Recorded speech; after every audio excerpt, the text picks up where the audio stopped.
아내의 차가운 등 뒤에 숨어 나는 나를 잃어버렸다. 텅 빈 거실에서 나는 생각했다. 나의 욕망은 이제 죽어버린 걸까? 아니, 아직 심장이 뛰고 있었다. 그리고 나는 이 욕망이 어디로 향하는지 알 수 없었다. 그저 무언가를 원하고 있었다. 이제 내 삶에 더 이상의 설렘은 없겠구나. 그의 눈빛을 보았다. 마치 깊은 물속에 갇힌 사람처럼 갈증에 허덕이고 있었다. 나는 그 눈빛을 이해할 수 있었다. 수많은 밤을 혼자 보내며 나 역시 메마른 갈증에 시달렸으니까. 우리 둘의 낚싯줄은 서로 다른 곳을 향하고 있었지만 결국 우리는 같은 바다에 찌를 들이우고 있었다. 그리고 그 바다에는 이제껏 맛보지 못했던 달콤한 유혹이 숨어 있었다. 마치 다시 세상 밖으로 나온 것 같았습니다. 찌가 물결을 따라 살짝 흔들리는 순간 잊고 살았던 무언가가 제 안에서 꿈틀거리는 것을 느꼈죠. 이 고요함과 긴장감 다시는 맛볼 수 없을 줄 알았던 그런 종류의 감정이었습니다. 안녕하세요. 저는 62세, 은퇴 후 조용히 살아가고 있는 김민철입니다.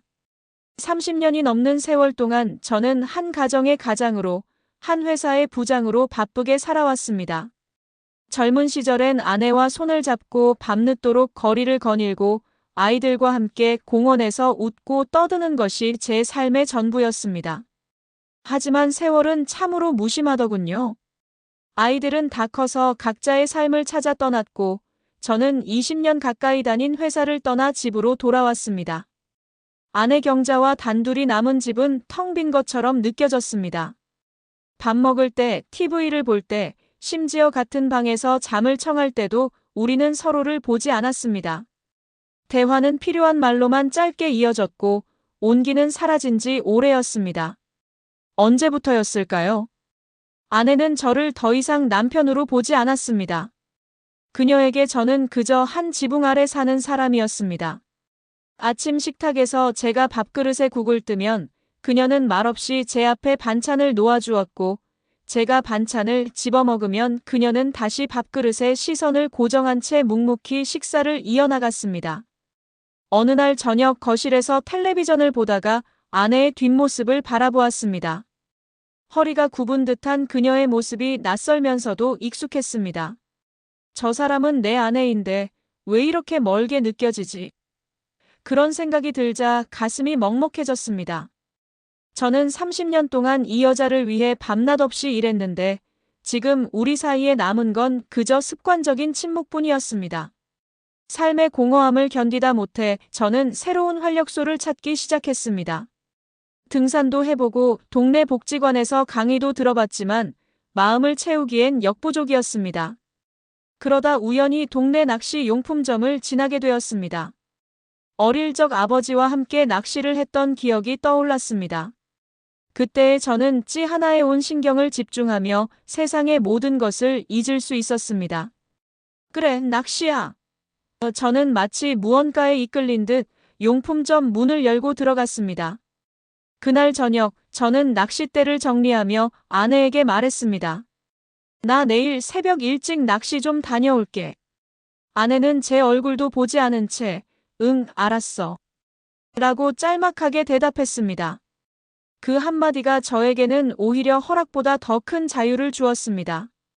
어차피 나에게 관심이 없으니 내가 뭘 하든 상관없겠지. 그런 생각에 마음이 한결 가벼워졌습니다. 다음 날 새벽, 저는 아무에게도 방해받지 않고 낚시터로 향했습니다. 새벽 공기는 차가웠지만 낚싯대를 펴는 제 손은 설렘으로 가득 차 있었습니다. 호숫가에 도착해 찌를 들이우자 푸른 물결 위로 찌가 잔잔하게 흔들렸습니다. 그 순간 제 마음속 응어리가 조금씩 풀리는 것을 느꼈습니다. 그래, 이거였어. 내가 찾던 건 바로 이거였어.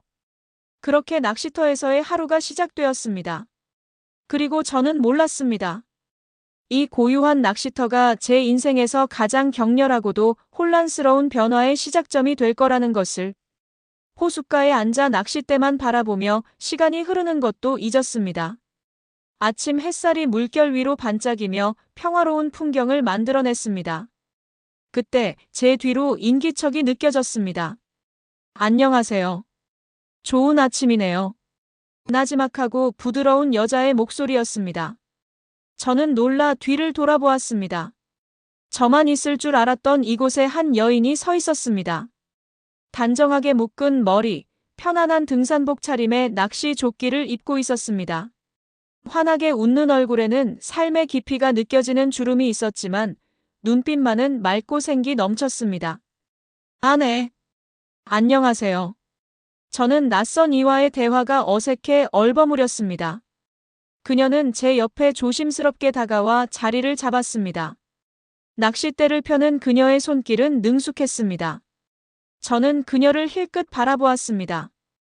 경자보다 한두 살 어려 보였지만 그녀의 여유로운 모습에서 긴 세월의 흔적을 엿볼 수 있었습니다. 여기서는 주로 붕어가 많이 잡히죠. 미끼는 지렁이가 좋아요. 그녀가 먼저 말을 건네왔습니다. 그녀의 이름은 윤은지, 이 근처에서 작은 카페를 운영하고 있다고 했습니다. 남편과 사별한 후 혼자 남은 삶의 외로움을 달래기 위해 낚시를 시작했다고 말했습니다. 그녀의 담담한 고백은 제 마음을 묘하게 흔들었습니다. 나만 외로운 게 아니었구나. 그녀와 이야기를 나누면서 저는 잊고 살았던 저를 발견했습니다. 아내에게는 감히 꺼낼 수 없었던 속마음, 은퇴 후의 공허함, 그리고 앞으로의 삶에 대한 막연한 두려움까지. 은지는 그런 제 이야기를 묵묵히 들어주었습니다. 그녀는 대단한 위로의 말을 건네지 않았지만 그 진심 어린 눈빛만으로도 충분한 위로가 되었습니다. 시간은 빠르게 흘렀습니다. 햇살은 따스해졌고 낚싯줄에 걸린 물고기처럼 제 마음도 그녀에게 천천히 끌려가고 있었습니다. 경자에게서는 느껴보지 못했던 따뜻한 관심과 공감. 그것은 저를 꽁꽁 얼어붙게 했던 외로움을 녹여주기에 충분했습니다. 몇 시간의 낚시를 마친 후 은지는 제게 따뜻한 커피 한 잔을 제안했습니다. 이제 슬슬 입질이 뜸해질 시간이에요. 제 카페 가서 따뜻한 커피 한 잔 하실래요? 저는 망설이지 않고 그녀를 따라갔습니다. 낚시터 바로 옆에 자리 잡은 그녀의 카페는 소박하면서도 아늑했습니다. 은은한 조명과 향긋한 커피 향, 그리고 잔잔하게 흐르는 재즈 음악이 마음을 편안하게 해주었죠. 우리는 창가에 앉아 커피를 마셨습니다. 통유리창 너머로 낚시터 풍경이 한눈에 들어왔습니다. 낚시를 할 때와는 또 다른 분위기였습니다. 그녀는 능숙한 손길로 커피를 내렸고 저는 그녀의 뒷모습을 바라보며 생각했습니다. 이 여인은 자신의 삶을 온전히 살고 있구나. 외로움을 두려워하지 않는구나. 대화는 자연스럽게 흘러갔습니다. 그녀는 남편과 사별한 후 힘들었던 시간들, 그리고 낚시를 통해 다시 삶의 의미를 찾게 된 이야기를 들려주었습니다. 처음에는 다 끝났다고 생각했어요. 하지만 낚싯줄을 들이울 때마다 세상에는 아직 내게 줄 수 있는 즐거움이 많다는 걸 깨달았죠. 아주 사소한 것일지라도요. 그녀의 말은 제 가슴을 깊이 찔렀습니다. 저는 평생을 가장이라는 무게에 짓눌려 살아왔습니다. 남편으로서의 책임, 아버지로서의 의무, 회사 부장으로서의 역할. 저 자신을 위한 삶은 늘 뒷전이었습니다. 그런데 은지는 저에게 사소한 즐거움의 소중함을 일깨워 주었습니다. 저는 용기를 내어 제 이야기를 꺼냈습니다. 은퇴 후의 공허함, 아내와의 멀어진 관계, 그리고 제 삶에 대한 회의감. 그녀는 제 이야기를 끊지 않고 들어주었습니다. 때로는 고개를 끄덕이며 공감해 주었고, 때로는 따뜻한 눈빛으로 저를 바라봐 주었습니다. 민철 씨, 혹시 자신을 위한 낚시는 해본 적 있으세요? 누군가에게 보여주기 위한 낚시가 아니라 온전히 나를 위한 낚시 말이에요. 그녀의 질문은 제게 큰 울림을 주었습니다. 저는 30년 동안 남편으로서의 역할을 다하기 위해 노력했지만 정작 저 자신을 위한 삶은 살지 못했습니다. 저에게는 나라는 존재가 없었습니다. 카페를 나서며 은지는 제게 작은 커피 쿠폰을 건넸습니다. 다음에도 또 오세요. 낚시하다 힘들면 언제든지요. 그날 밤 집으로 돌아와 침대에 누웠지만 잠을 이룰 수 없었습니다. 제 손에 들린 커피 쿠폰에서 그녀의 온기가 느껴지는 듯 했습니다. 나는 다시 행복해질 수 있을까? 스스로에게 물었지만 답을 찾을 수 없었습니다.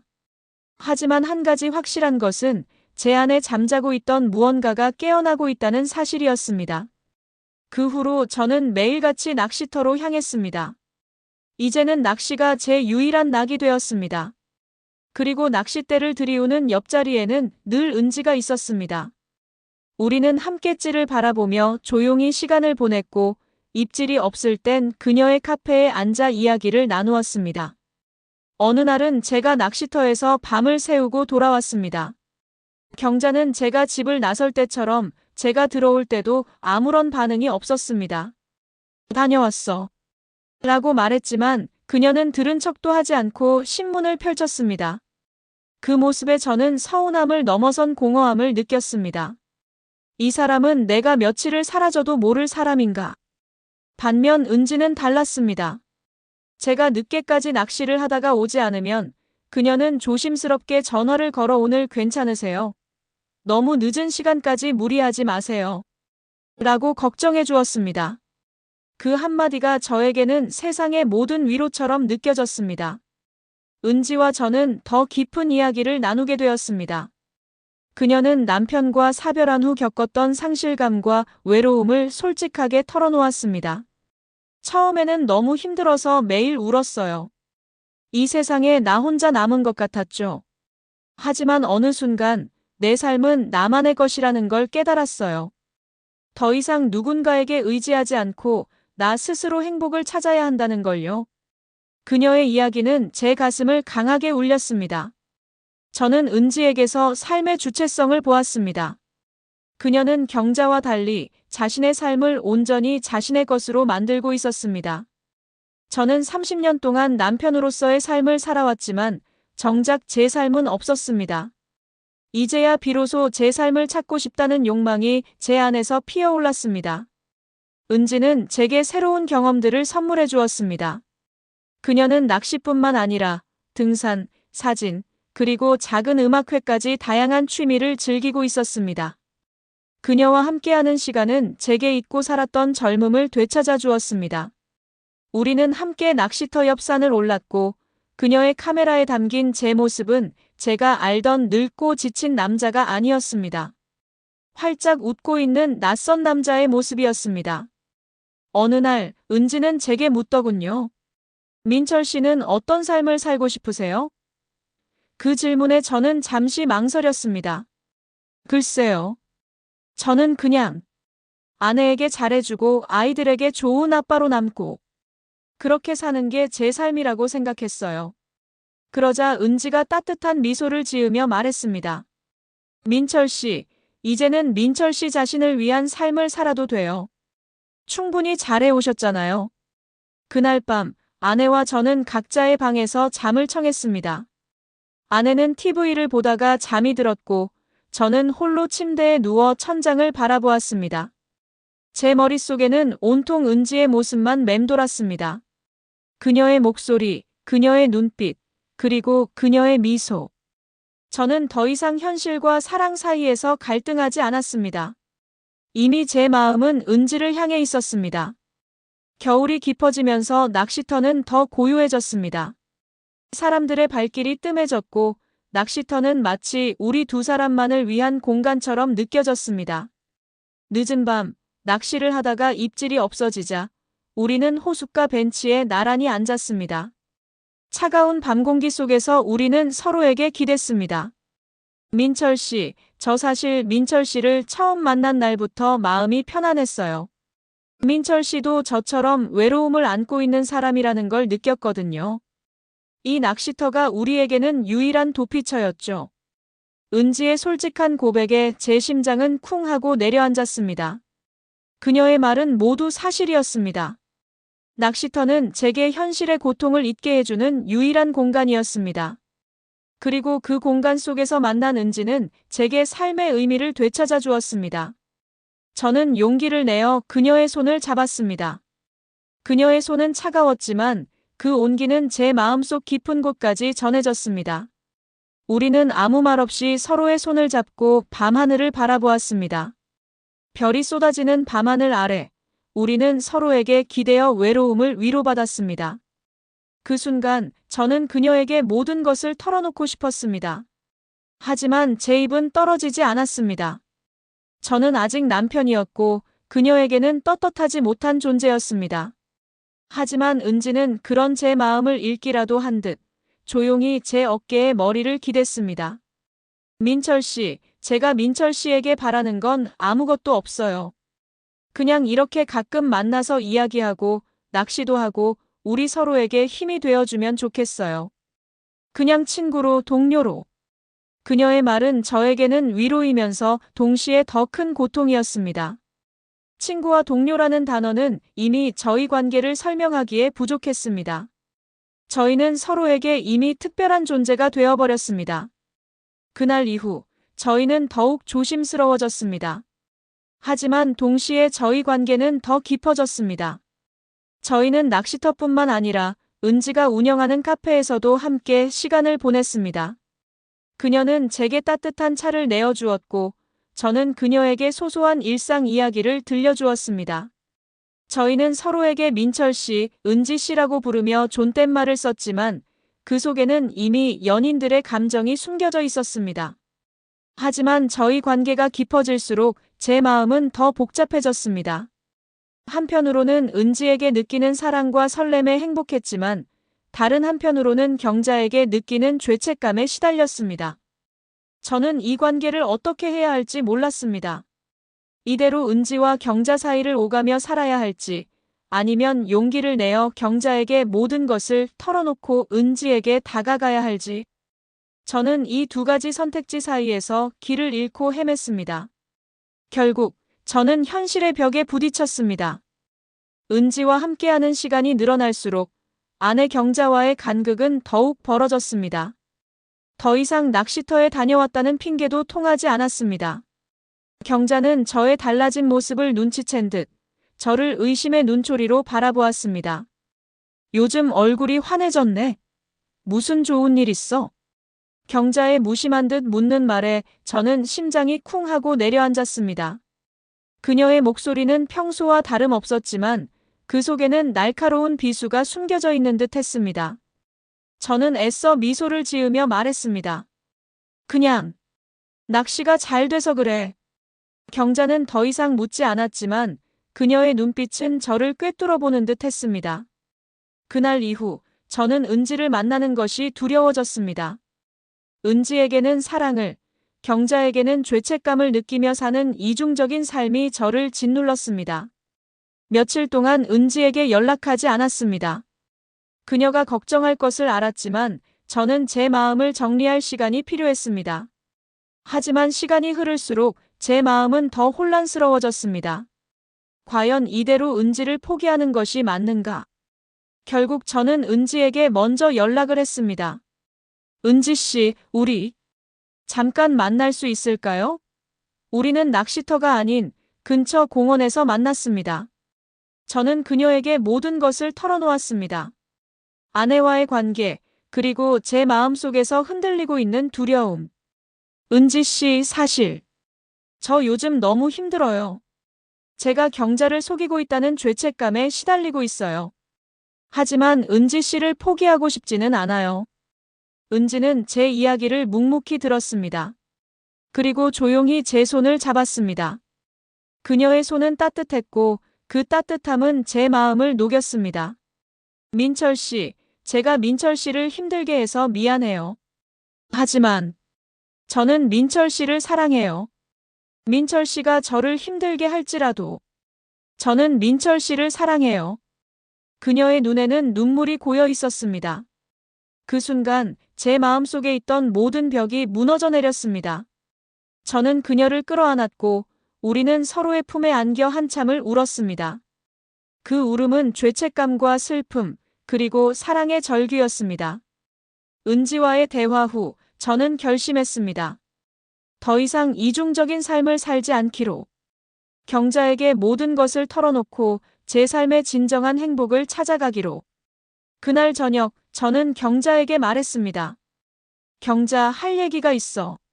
나랑 진지하게 이야기 좀 해줄 수 있어? 경자는 제 결연한 표정에 놀란 듯 신문을 내려놓고 저를 바라보았습니다. 무슨 일인데? 그렇게 진지하게 말하는 건 오랜만이네. 저는 깊은 한숨을 내쉬고 말했습니다. 경자야, 우리 이제 그만하자. 경자는 제 말에 놀란 듯 눈이 휘둥그레졌습니다. 무슨 말이야? 갑자기. 저는 그녀에게 지난 세월 동안 제가 느꼈던 외로움과 공허함, 그리고 은지와의 만남에 대해 솔직하게 털어놓았습니다. 나, 너한테 미안해. 하지만 나도 내 인생을 살고 싶어. 너도 너의 삶을 찾았으면 좋겠어.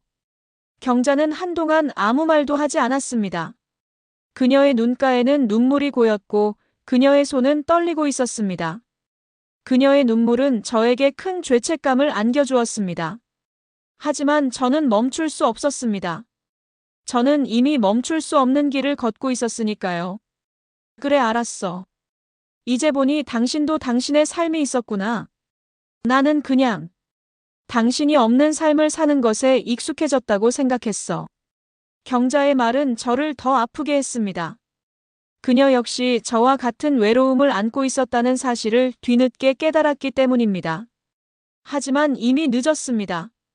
우리 사이에 남은 것은 공허함과 무관심뿐이었습니다. 경자와의 마지막 대화 후 저는 집을 나왔습니다. 가벼운 여행 가방 하나에 낚싯대 하나를 들고 나왔습니다. 뒤돌아본 집은 더 이상 제 보금자리가 아니었습니다. 그저 텅 빈 감옥처럼 느껴졌습니다. 저는 은지가 운영하는 카페로 향했습니다. 그녀는 제게 따뜻한 차를 내어주었고 우리는 아무 말 없이 서로를 바라보았습니다. 그날 밤 우리는 낚시터가 아닌 서로의 품에서 잠을 청했습니다. 그 품은 낚시터보다 더 따뜻하고 더 편안했습니다. 은지와 저는 새로운 삶을 시작했습니다. 그녀의 카페 옆에 작은 집을 얻었고 저는 매일같이 낚시터로 향했습니다. 이제는 낚시가 제 유일한 취미가 아니라 제 삶의 일부가 되었습니다. 낚싯대를 들이우는 옆자리에는 늘 은지가 있었습니다. 저희는 서로의 삶을 공유했습니다. 아침에는 함께 낚시를 하고 점심에는 그녀의 카페에서 커피를 마시며 이야기를 나누고 저녁에는 함께 식사를 준비했습니다. 30년 동안 아내와 해보지 못한 사소한 일상들을 은지와 함께하며 저는 진정한 행복을 느꼈습니다. 하지만 때로는 경자에 대한 미안함이 저를 괴롭혔습니다. 그녀가 홀로 남은 집에서 외로워할 것을 생각하면 마음이 아팠습니다. 하지만 은지는 그런 제 마음을 다독여 주었습니다. 민철 씨, 경자 씨도 자신의 삶을 찾았을 거예요. 이제는 민철 씨의 행복을 생각하세요. 민철 씨의 행복이 경자 씨의 행복이기도 하니까요. 은지의 말에 저는 위로를 받았습니다. 그리고 저 역시 경자의 행복을 바라기로 했습니다. 우리는 서로의 삶을 존중하며 각자의 행복을 찾아가기로 했습니다. 그렇게 시간은 흘렀습니다. 낚시터에는 푸른 물결이 넘실거렸고 우리는 그 위로 낚싯대를 들이웠습니다.